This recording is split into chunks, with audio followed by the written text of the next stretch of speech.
Revelation 2820. From the 21st of July 1943. Suffering of the End Times Last Resort.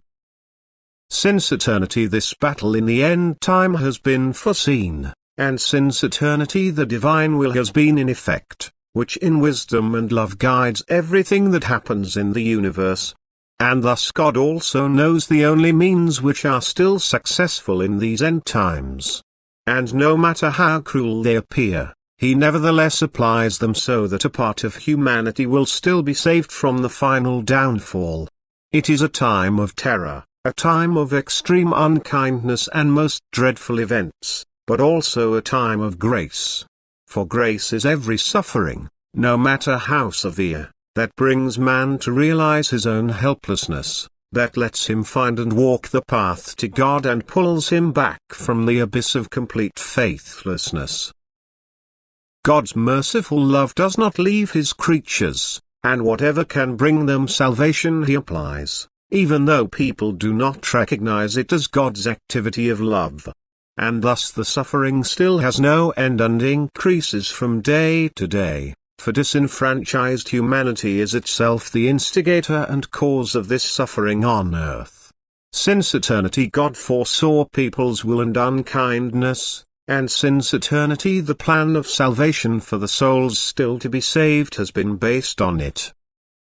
For what people want, what they inflict upon themselves, God does not prevent, but He still allows the effect to be a blessing for those people who have not completely fallen prey to God's adversary. They are in great adversity and can only be saved through immense suffering, which is hardly bearable for them, and yet it can be a blessing. The end time is a time of purification, a final time of testing in which the human being can prove himself once again if he has failed before. The end time is a time of dissolution and separation, and spirits will separate from each other. And anyone who recognizes the end time as such is no longer in danger, for he has already found the path to God.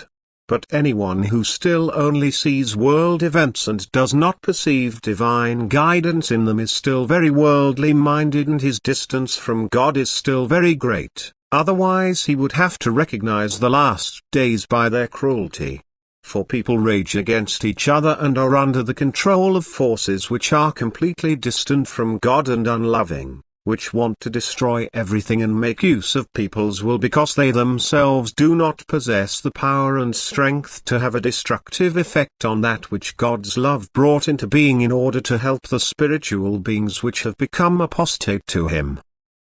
These works of destruction betray satanic influence, thus the will of those who carry them out will have to answer to God for their thoughts and actions.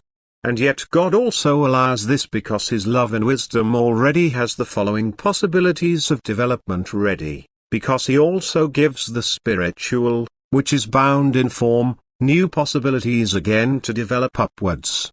Yet the spiritual substance which has become free and is still entirely immature still contributes to people's tribulation, and thus people's suffering and adversity will become ever greater. It will assume proportions which are inconceivable and yet be permitted by God again as a means of education for humanity, for the last time of grace is only of short duration.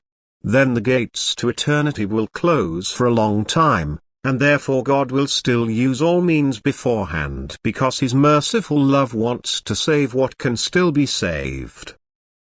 Amen.